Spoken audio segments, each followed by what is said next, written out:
बिनु सत्संग विवेक न होई, राम कृपा बिनु सुलभ न सोई। सत्संग, सत्संग, सत माने सत्य का संग, साधु महात्माओं का, महापुरुषों का प्रवचन सुनना भी सत्संग है, लेकिन वास्तव में सत्य का संग ही सत्कर्म है, सत्संग है। हमें सन्मार्ग पर चलना चाहिए, हमें सदाचारी बनना चाहिए। भगवान राम भी स्वतः कहते हैं, सोई मम सेवक प्रियतम सोई, मम अनुशासन मानई जोई। भगवान कहते हैं कि वही मेरा सेवक है, वही मेरा सबसे प्रिय व्यक्ति है जो मेरे अनुशासन को मानता है। का भगवान मर्यादा पुरुषोत्तम भगवान कह रहे हैं, कहने का आशय है, उनका अनुशासन यही है, परहित, परहित में रहो, सदाचारी बनो, सत्य के मार्ग पर चलो।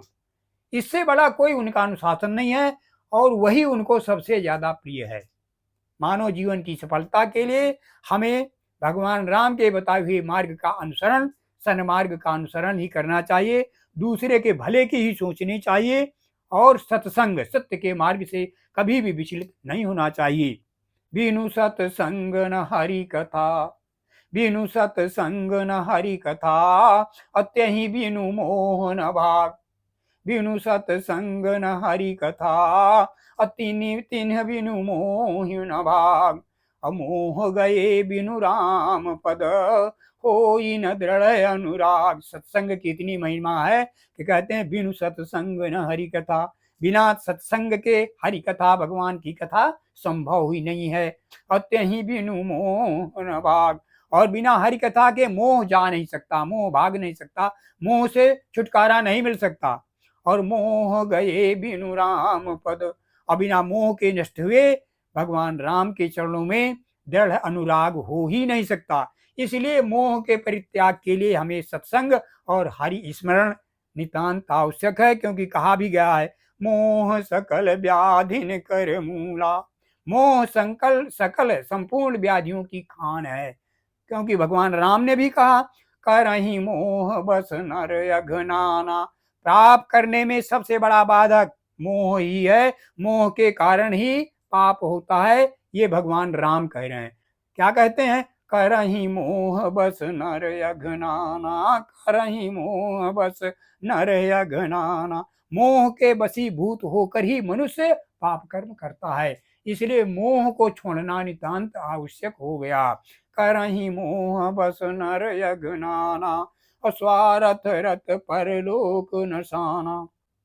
स्वार्थ के वशीभूत होकर के मनुष्य मोह के जाल में फंसकर अपना परलोक बिगाड़ देता है, इस दुर्लभ मानव योनि को नष्ट कर देता है। उद्देश्य, मानव योनि का उद्देश्य केवल और केवल भगवत प्राप्ति है, लेकिन मनुष्य इस संसार में आकर माया के प्रपंच में फंस करके भगवान को भूल गया और माया चक्र में इस संसार में सुख ढूंढने लगा, जबकि ये संसार दुखालय कहा गया है।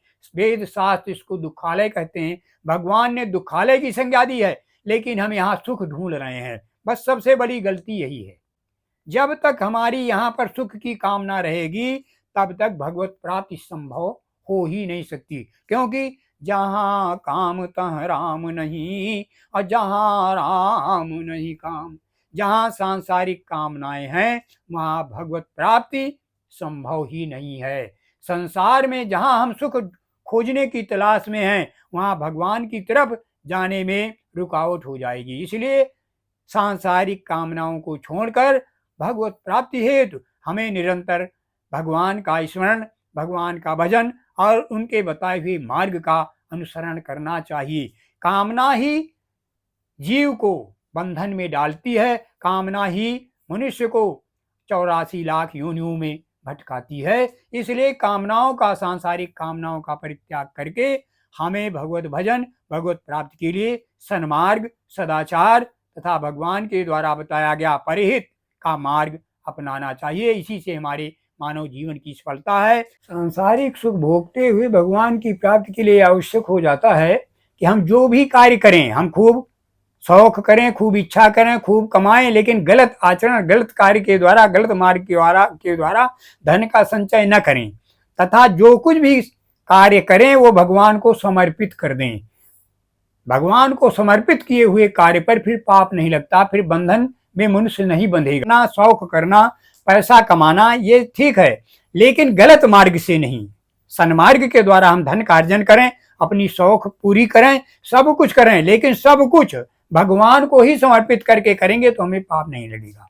भगवान को ही समर्पित करके सन्मार्ग पर चलकर कार्य करें। गलत रास्ते को अपनाकर धन का संचय न करें, गलत भावनाएं और दूसरे को कष्ट दे करके धन का अर्जन या संचय न करें। सन्मार्ग के द्वारा, सदाचार के द्वारा, अपनी मेहनत के द्वारा धन संचय करते हुए हम अपनी कामनाओं की पूर्ति करें तथा भगवान को संपूर्ण कार्यों को समर्पित कर दें तो हमें पाप नहीं लगेगा, हम भवबंधन से मुक्त हो सकते हैं।